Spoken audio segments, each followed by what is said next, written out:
बच्चों, इस वीडियो में करेंट इलेक्ट्रिसिटी पार्ट 3 हम लोग पढ़ने जा रहे हैं, जिसमें important topics electromotive force and terminal velocity. पहला topic electromotive force and terminal voltage, जिसमें इंटरनल रेजिस्टेंस भी डिस्कस करेंगे। उसके बाद उसी का 2 cells in series, 2 cells in parallel, उसके बाद grouping of number of identical cells पढ़ेंगे, सीरीज एंड इन पैरेलल। तो बहुत ही इम्पोर्टेंट टॉपिक पढ़ने जा रहे हैं। इससे रिलेटेड हर एक साल आपको कंपटीशन और बोर्ड में हर एक साल मार्क्स मिलेगा, क्वेश्चन मिलेगा हर एक साल। तो सबसे पहले हम लोग इलेक्ट्रोमोटिव फोर्स ईएमएफ पढ़ने जा रहे हैं। तो ईएमएफ क्या होता है, तो देख लो, एकदम सिंपल डिफिनेशन लिखोगे। कोई सेल है, ये सेल ईएमएफ ई है, जिसके अंदर इंटरनल रेजिस्टेंस है, ये इंटरनल रेजिस्टेंस है आर। तो पोटेंशियल डिफरेंस बिटवीन 2 इलेक्ट्रोड्स, जैसा कि पहले से जानते हैं, ये प्लस है, ये माइनस है। When the circuit is open, क्या डिफिनेशन हुआ, क्या हुआ डिफिनेशन ईएमएफ का? The maximum potential difference, maximum potential difference between 2 electrodes. 2 electrodes, ये पॉजिटिव और नेगेटिव टर्मिनल को तुम इलेक्ट्रोड्स कहते हो। Between 2 electrodes when circuit is open, when circuit is open, that is called electromotive force. अब circuit open और close का मतलब देख लो। मान लेते हैं हम यहाँ एक सर्किट बना दिए, ये एक कंडक्टर ले लिए, जिसका नाम आप लोग रेजिस्टर भी रखते हो। ए बी एक रेजिस्टर है, जिसका रेजिस्टेंस आर है। मतलब क्या हुआ, ए बी एक कंडक्टर है, that is also called resistor, whose resistance is R. अब ये क्लोज सर्किट हो गया। अब ये करंट भेजा आई, क्योंकि सर्किट क्लोज्ड है, तो इस टर्मिनल को ये प्लस कर दिया और इस टर्मिनल को ये माइनस कर दिया। इस टर्मिनल, इसीलिए इसका नाम पड़ गया टर्मिनल पोटेंशियल। तो टर्मिनल पोटेंशियल क्या हो गया, टर्मिनल पोटेंशियल क्या हुआ, potential difference along the conductor या रेजिस्टर। क्या हुआ बोलो तो, potential difference along the conductor, यहां से यहां तक टर्मिनल पोटेंशियल हो गया। अब एक्सटर्नल रेजिस्टेंस आर है, इंटरनल रेजिस्टेंस स्मॉल आर है। तो find the internal resistance of cell. अब इसका बहुत ही आसान सा फार्मूला इंटरनल रेजिस्टेंस का निकाल रहे हैं। लेट आर क्या है, internal resistance of cell. Capital R क्या है, एक्सटर्नल रेजिस्टेंस है, एक्सटर्नल रेजिस्टेंस ऑफ रेजिस्टर। और ये तो ईएमएफ ऑफ सोर्स हो गया, ईएमएफ। और भी क्या हो गया, terminal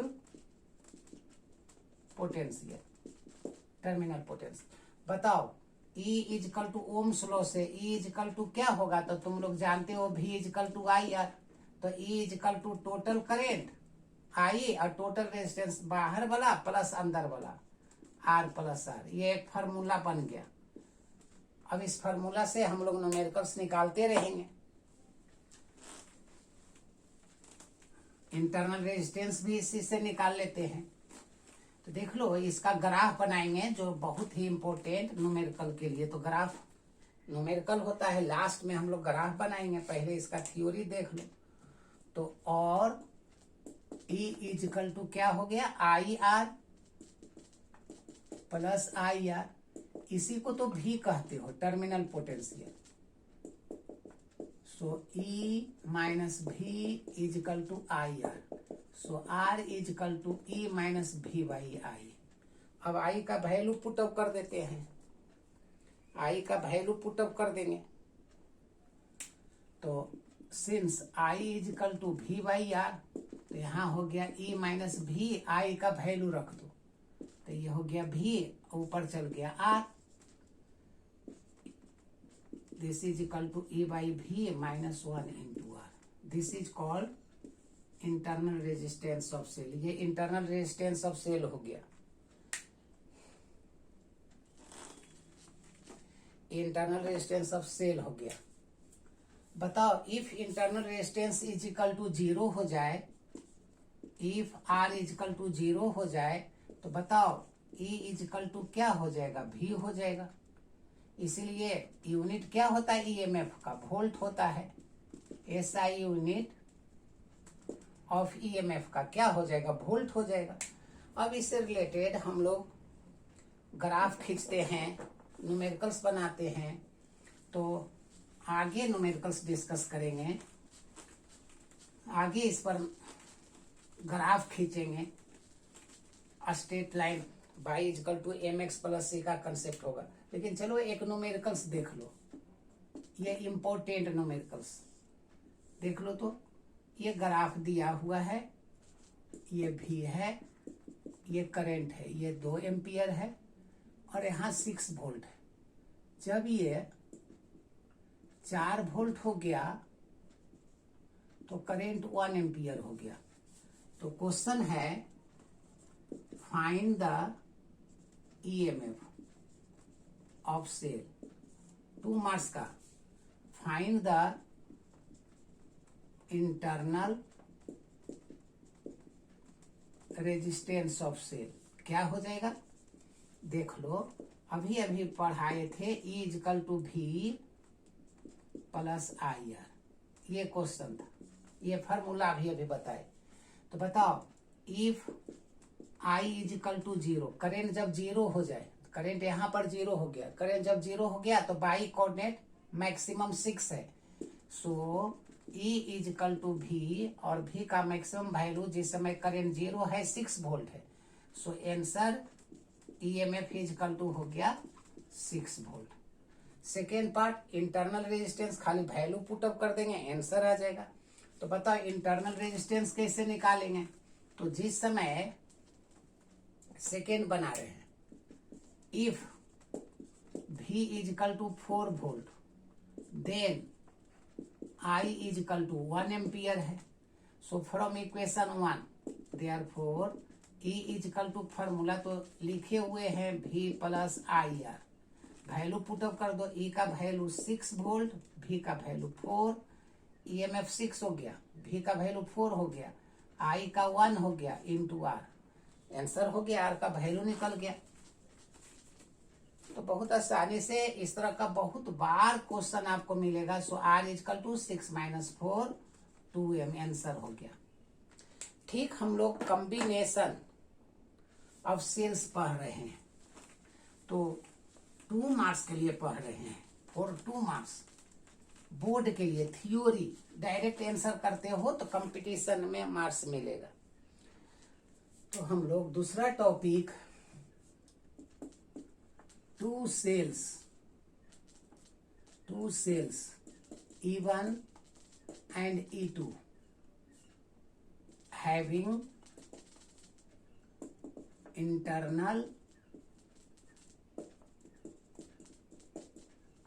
resistance R1 and R2 connected in series,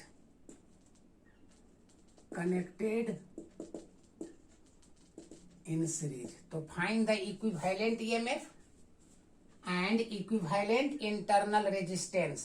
find the equivalent EMF and, तो आंसर देखो करते हैं।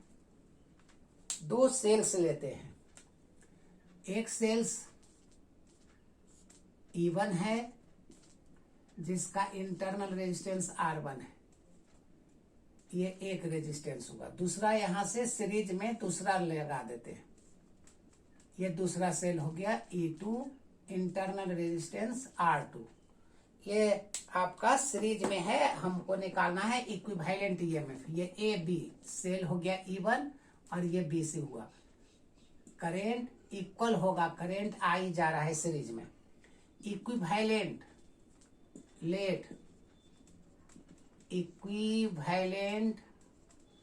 ईएमएफ लेट कर लेते हैं ई equivalent.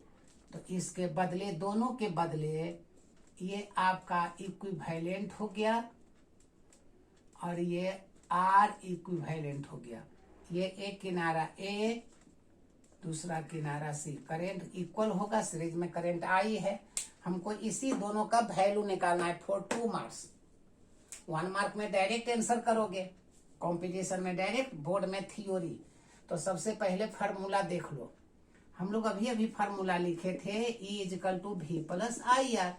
So V equal to E minus I R. बस इसका यूज कर लो। V का मतलब पोटेंशियल डिफरेंस। तो यूज कर रहे थे फॉर E1 के लिए, देख लो, फॉर सेल E1 के लिए यूज करते हैं। E1 के लिए तो V के जगह पर हो गया VA minus VB। V potential difference है, डिफरेंस माने माइनस, तो VA माइनस VB। बीच में सेल हो गया E1 माइनस आई R1, इक्वेशन 1 हो गया। फिर से फोर सेल E2 कर दो। फोर सेल E2 क्या हो जाएगा, यहां पर VB minus VC equal to E2 minus I R2। R2 resistance हो गया। क्या करेंगे, एडिंग कर देंगे 1 और 2 को, तो आंसर आ जाएगा। 1 और 2 को एडिंग कर देंगे, बस आप निकाल लोगे। ये 2 मार्क्स का थ्योरी हो गया। अब हम लोग इसी को पैरेलल कॉम्बिनेशन में भी आगे लिखेंगे बेटा। तो आप देख लो क्या हो गया, एडिंग 1 एंड 2, एडिंग 1 एंड 2 दोनों को ऐड कर रहे हैं। तो VA माइनस VB कट जाएगा, E1 plus E2 minus common, minus I भी कॉमन, R1 प्लस R2। ये इक्वेशन 3 कर दो। फॉर इक्विवेलेंट इसके लिए लिख देते हैं, फॉर इक्विवेलेंट तो क्या हो जाएगा, यहां पर VA minus VC equal to VA minus VC। इसके लिए E equivalent minus I R equivalent. बस समाप्त हो गया। इक्वेट करेंगे, एक 2 मार्क्स का आंसर हो चुका होगा।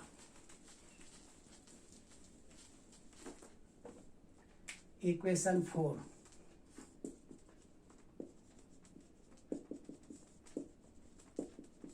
Three and 4, VA minus VC दोनों मिला लेते हैं। यहां पर देख लो E इक्विवेलेंट, यहां पर ये दोनों है, इसके बदले ये मिल गया, इससे ये मिल गया।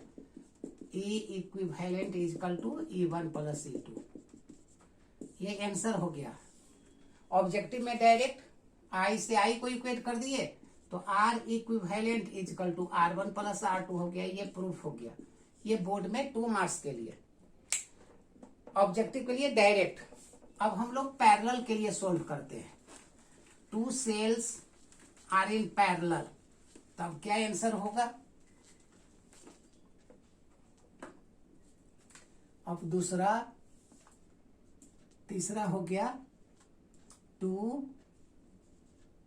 Sales E1 and E2 connected in parallel. Find the equivalent EMF and internal resistance. तो 2 सेल है, तो 2 सेल है तो आंसर करते हैं। क्या क्वेश्चन है, 2 सेल्स E1 E2 ये connected in parallel, connected in parallel. हम ये टर्मिनल A मान लेते हैं, ये B मान लेते हैं। इससे करंट निकला, इससे करंट निकला। इस दोनों के बदले इक्विवेलेंट ईएमएफ मान लेंगे। ये I1 निकला, ये I2 निकला, टोटल करंट I हो गया, टोटल करंट I हो गया। इसके बदले इक्विवेलेंट मान लेना, तो दोनों के बदले ये A, ये B, E इक्विवेलेंट और ये R इक्विवेलेंट। इसका रेजिस्टेंस R1, इसका रेजिस्टेंस R2 है। अब हमको इस दोनों के बदले इक्विवेलेंट ईएमएफ निकालना है, जैसे पहले निकाले थे। बताओ, फ्रॉम सर्किट 1 क्या हो गया, तो I1 plus I2 equal to I, total current मिलकर I हो गया, इसमें करंट I होगा। हमको दोनों से इक्वेट कर देना है। तो बताओ, अभी अभी लिखे थे E equal to V plus IR, so E minus V equal to IR, so I equal to E minus V by R। ये फार्मूला है, इसी का आपको यूज करना है। तो I1 इसके लिए, I1 के जगह पर क्या होगा, देखो I1 के लिए E1 हो जाएगा। इस फार्मूला का यूज करो, देख के लिखना है। E के जगह पर E1 minus common, potential parallel में इक्वल होता है, तो V और भाई R है R1। सेकेंड क्या हो जाएगा, E2 V common by R2 equal to I हो गया। बस अब हमको सोल्व करना है, तो सोल्व कर लेते हैं, आंसर करते हैं। तो बताओ क्या हो जाएगा, देख लो। E1 बाई R1 प्लस इसको एक जगह ले आओ, E2 by R2, minus minus है और भी कॉमन है, तो यहाँ बचा 1 बाई R1, यहाँ बचा 1 by R2 equal to I। LCM ले लेंगे, एलसीएम ले लेंगे, उसके बाद सोल्व करेंगे। ये 3 मार्क्स का क्वेश्चन बनता है, बहुत बार मिलेगा आपको बोर्ड में, और फाइनल फार्मूला याद रहेगा तो न्यूमेरिकल्स बनाने में आसान होगा। तो देख लो, R1 R2 एलसीएम ले रहे हैं, R1 R2, तो E1 R2 याद रखना भी, E1 के साथ R2, E2 के साथ R1, ये माइनस, ये भी एलसीएम R1 R2, ये भी R1 plus R2 equal to I है। हमको इक्वेट करना है, तो V को वन साइड कर देंगे, V को वन साइड करके अलजेब्रा बना रहे हैं। V को वन साइड करो, ये A था, तो और E1 R2 E2 R1 नीचे R1 R2 और माइनस I, करेंट को इधर कर दिए, तो ये भी इधर चला गया।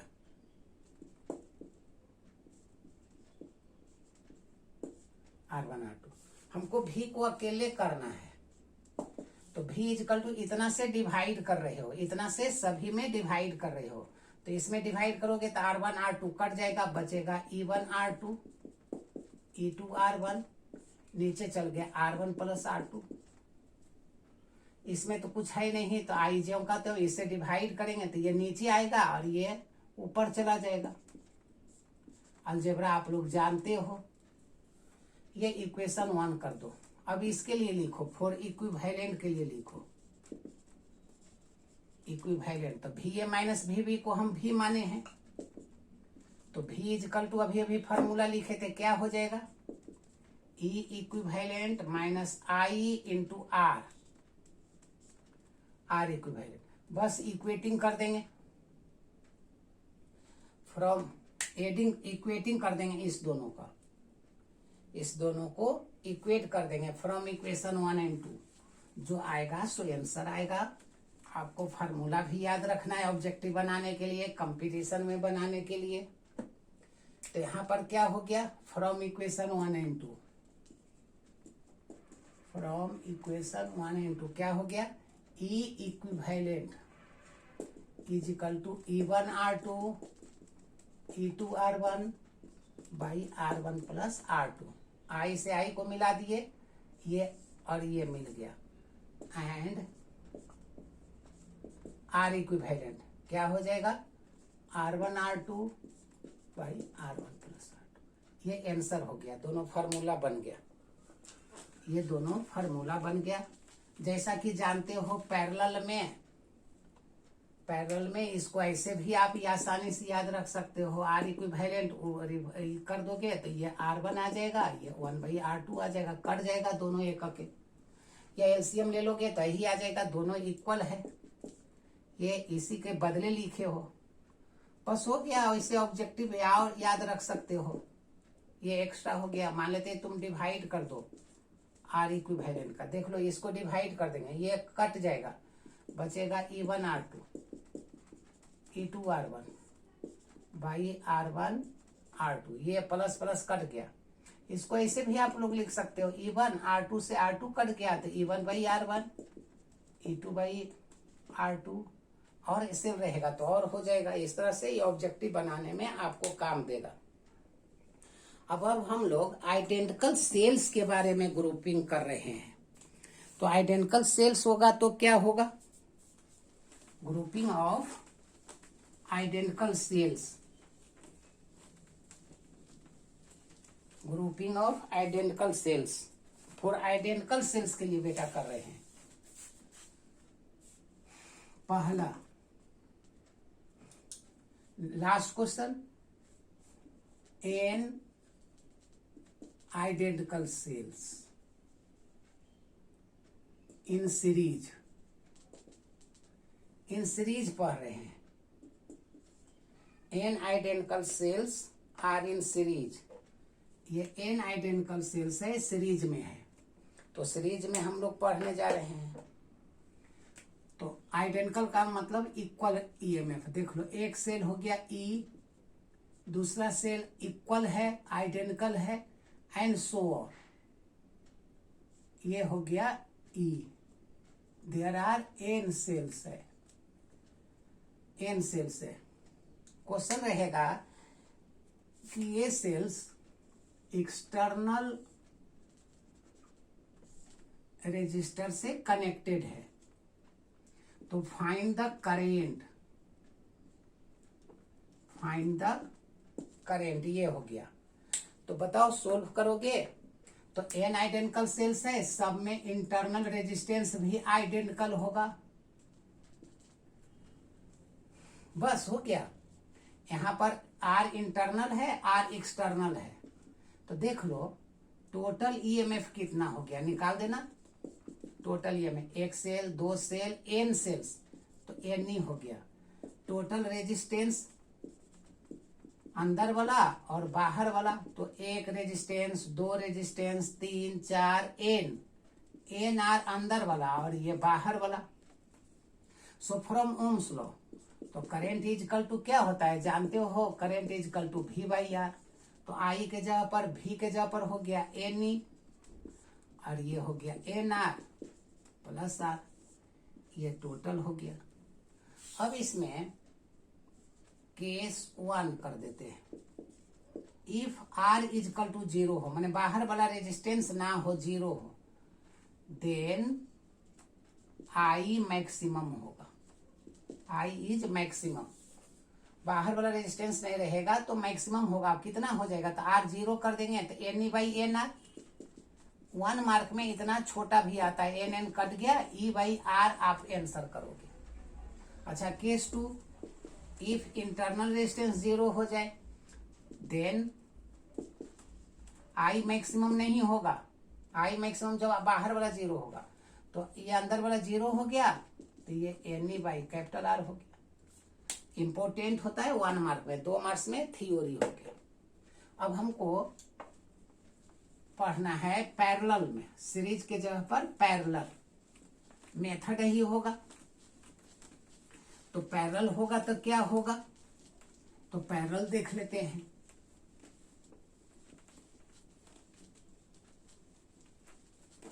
पैरेलल, तो दूसरा, इसका दूसरा पार्ट हम लोग पढ़ते हैं, सेकेंड पार्ट पढ़ते हैं। एम मान लेते हैं, M identical cells are in parallel, then find the current. तो देख लो एक सेल ले लेना, दूसरा सेल ले लेना, and so on, M cells. सब में इंटरनल रेजिस्टेंस, सब कनेक्टेड इन पैरेलल है, सब पैरेलल में है। ये ई है, ई है, ई है, connected with external resistance R है। करंट भेजा आई, आई आपको निकालना है। मेथड वही होगा। सेल के अंदर इंटरनल रेजिस्टेंस आर है।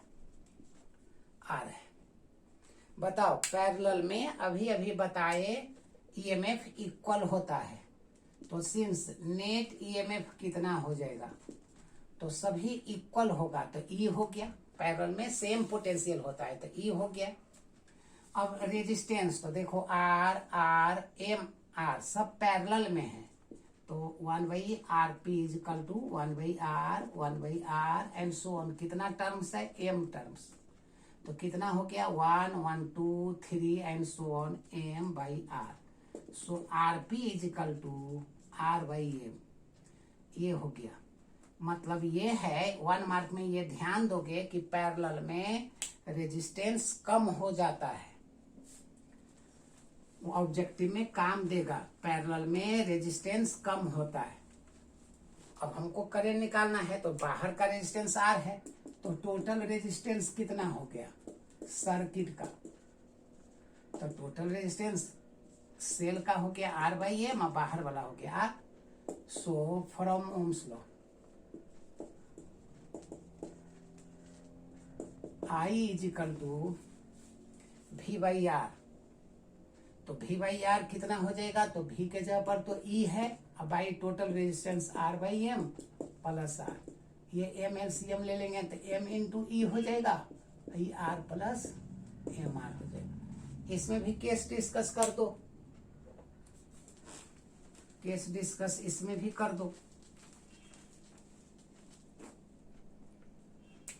केस 1, इफ बाहर वाला 0, तो I इज इक्वल टू क्या हो जाएगा ME/R। पैरेलल में यही मैक्सिमम हो जाएगा। केस 2, इफ अंदर वाला 0 हो जाए, तो I इज इक्वल टू क्या हो जाएगा, अंदर वाला 0 हो गया, तो ME/MR, MM कट गया, E/R हो गया। इस तरह से grouping of cells mix circuit का बना के देखोगे, नहीं बनेगा तो न्यूमेरिकल्स में डिस्कस कर देंगे।